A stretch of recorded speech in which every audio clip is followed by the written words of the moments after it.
눈이 많이 내렸습니다. 새벽이라 도로에 차량이 별로 없었는데요. 한 70km로 주행하고 있었는데 이거 아니 저희 트럭이 왜 저기 서 있는 거죠? 차량이 눈길이라서 미끄러져가지고 차가 이렇게 가로로 돌았다고 했거든요. 의뢰인이 앞에 트럭을 발견하고 브레이크를 잡았지만은 눈길에 미끄러지면서 그대로 들이받아갖고 앞이 크게 망가져서 폐차하게 되는 상황이었답니다. 이 사건의 과실비는 어떻게 진행되고 있습니까? 저희 쪽 과실이 크니까 7대3 나왔다라고 이야기하셨어요. 저희가 7이래요.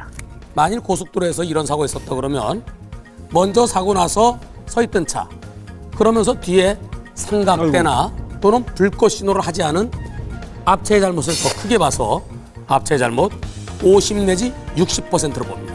그런데 이날은 눈이 내려서 시력처럼 어둡지는 않았죠.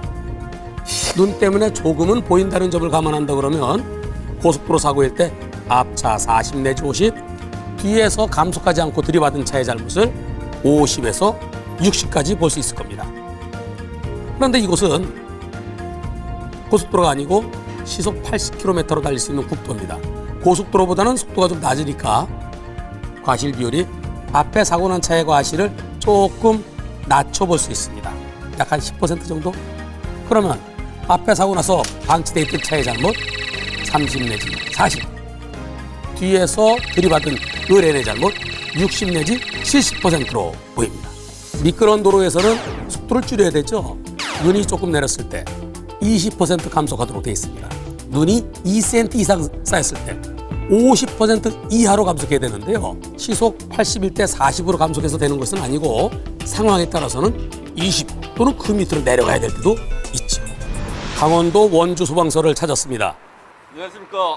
강원소방 119 구조대 권영철입니다. 네, 수고 많으십니다. 의뢰인은 소방차를 운전하는 소방관이십니다. 무슨 일이 있었던 거죠? 원주시 신리면 황둔리 화재 출동에 가는 길이었습니다. 지난해 12월 30일 화재 신고를 받고 긴급 출동하는 중이었습니다. G차가 선두로 가고 있는데요. 1차로에 가던 승용차가 갑자기 G차와 의뢰인이 운전하는 소방차 사이로 끼어듭니다. 바로 이 차인데요. 아니 길을 비켜줘야 되는 상황에서 오히려 그 앞으로 끼어드네요. 차선이 막히니까 소방차 쪽은 이제 차가 안 막히니까 소방차 뒤쪽에 바짝 붙어서 좀 빨리 가려고 했던 게 아닌가. 아하, 양차 운전자군요. G차와 소방구조차 사이에 끼어서 아니 저 차가 비키지 않고 계속 가고 있습니다. 자 그런데 G차가 먼저 차로 변경을 하고 교차로를 지나가는데 아이고 승용차가 다시 끼어들면서 사고로 이어지고 말았습니다. 자 얌체 차량은 G차 뒤를 따라가고 있었어요. 예. 그때 신호는 직진 신호입니다. 그런데 신호가 노란불로 바뀌었어요. 그러면 앞에 가는 차들이 멈추겠죠. G차는 앞에 가는 차가 멈추니까 옆을 통해서 교차를 지나려는 상황입니다. 바로 이때 얌체차도 G차 쪽으로 차를 변경했네요. 즉 예. G차가 바로 통과하고 나면은 뒤따라가려고. 그때 신호등은 좌회전 신호였고요. 그런데 이 차가 갑자기 멈춥니다. G차는 벌써 건너갔어요. 갑자기 멈춰섰을 때 뒤에 오던 소방구조차는 아이코 예, 바로 브레이크를 밟았는데 차량이 워낙 무겁다 보니까 제동 거리가 좀 깁니다. 그래서 사고가 나게 됐습니다. 예. 의뢰인이 운전했던 구조차, 소방구조차에는 각종 장비들이 가득 실려 있어서 무척 무거운 차입니다. 큰 차예요. 그 차에 들이받쳤는데도 이 정도면은 의뢰인이 그나마 빨리 브레이크를 잡았기 때문인데요. 이번 사고 과실 비율은 어떻게 진행되고 있습니까? 저희가 그 차량을 뒤에서 박았기 때문에 보험회사 얘기로는 안전거리 미확보라고 얘기를 합니다. 그게 80대 2라고 얘기를 하더라고요. 그건 말도 안 되는 것 같은데요. 만일 소방차가 아니고 의뢰인 차가 버스였다면 어떻게 됐을까요? 자, 버스가 정상적으로 오는데 버스 앞에 얼마나 될까요? 15m? 15m 앞에서 갑자기 들어왔습니다. 버스는 먼저 거의 다 들어온 상태에서요. 앞에 차가 갑자기 끼어들어서 멈춘 거. 앞에 차의 잘못이 80%는 돼야 될 겁니다. 그런데 이번 사고는 소방차는 여기를 지나가야 되죠. 예. 정지 신호를 하더라도 좌회전 신호를 하더라도 긴급한 상황이니까 지나갈 수 있죠. 앞에 G차 지나갔고 그리고 다른 차들은 좌회전 신호가 들어왔지만은 소방차들을 위해서 서 있습니다. 양보해주고 있습니다. 바로 뒤에 구조차가 오고 있는 걸 알면서도 앵앵앵앵 하고 있는데도 갑자기 브레이크 잡아서 멈춰 피할 수 있을까요? 속도와 자동차 무게 때문에 멈출 수가 없는 상황입니다. 그럼요. 이거는 이번 사고는 방해이기도 합니다. 과실비율 100대 0입니다. 예전에 이런 판결이 있었습니다. 앰뷸런스가 형광등 켜고 앵앵앵 하면서 네. 지나가는데 버스가 그걸 못 보고 자기 신호만 보고 출발하다가 교차로에서 서로 부딪히는 사고가 있었습니다. 그때 과실비는 어떻게 될까요? 법원에서는 50대 50으로 판결했습니다. 구급차가 또는 소방차가 긴급 자동차가 달려오고 있을 때는 옆으로 비켜줘야 됩니다. 옆으로 비켜주지 않았을 때 우리나라는 다른 나라에 비해서 처벌이 아주 약해요. 아마 전 세계에서 제일 약할 것 같습니다. 범칙금 4만 원밖에 안 되는데요. 그래요? 그거 갖고는 안 됩니다. 보다 더 처벌을 강화시켜야 되고요. 남의 일이 아니고 본인의 일이라고 생각을 하고 본인의 가족이라 생각을 하시고 좀 맞습니다. 저희가 긴급히 출동해서 국민들한테 보다 나은 서비스를 제공할 수 있게끔 좀 양보 운전을 해주셨으면 그럼요. 하는 기본인데요. 바람이 있습니다.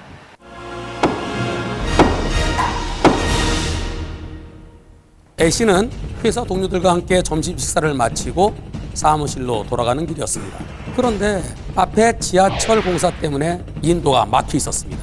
인도로 갈 수가 없어서 일행들과 함께 차도로 내려서서 한 줄로 쪼르륵 걷고 있었는데요.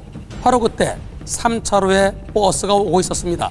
버스 운전자는 앞에 A씨 일행이 3차로로 걸어가는 것을 보고 2차로로 차로 변경을 하려 했는데 그때 마침 2차로에 오토바이가 오고 있어서 그대로 들어가면 오토바이랑 부딪힐 것 같으니까 다시 핸들을 오른쪽으로 틀었습니다. 그 순간 차도를 걷고 있던 A씨를 충격하고 A씨를 바퀴에 낀 채 5m가량 끌고 갔습니다. 아이고 아이고. 그 사고로 A씨는 다리를 크게 다치고 머리도 다치고 큰 부상을 입었는데요.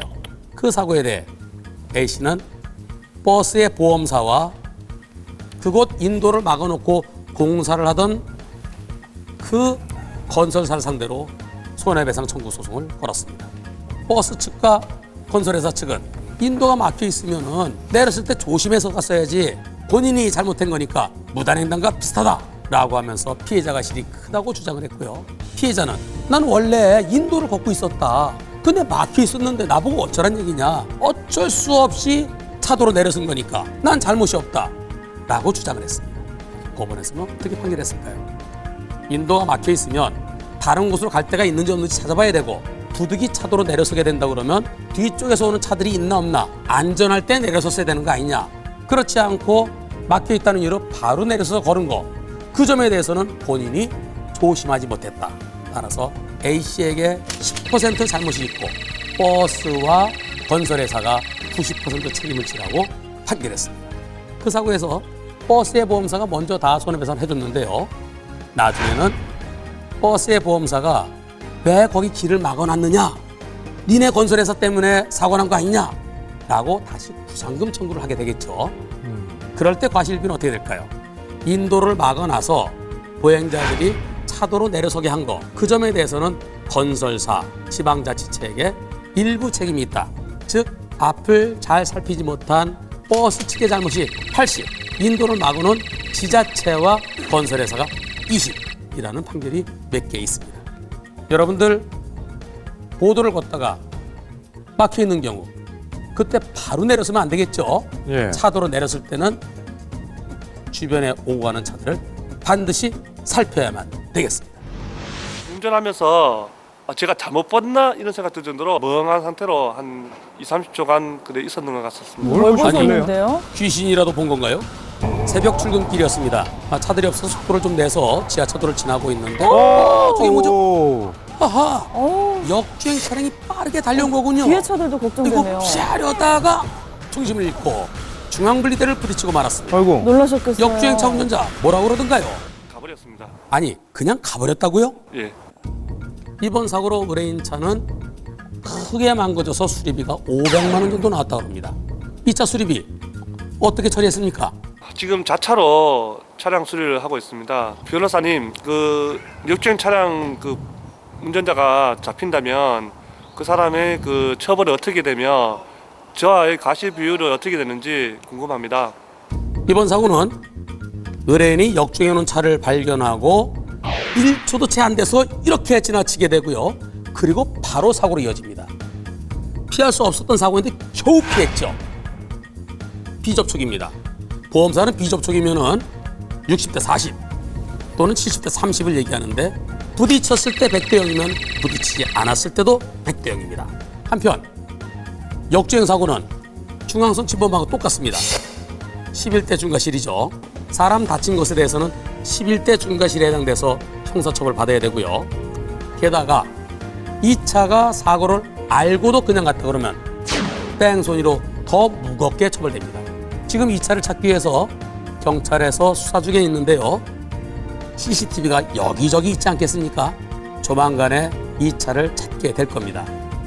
검거돼서 무겁게 처벌되기 전에 스스로 자수하시기를 권합니다. 갑작스러운 교통사고로 과실별이 궁금하십니까? 저희 몇 대 몇에 제보해 주십시오. 2015년에도 속 시원하게 풀어드리겠습니다.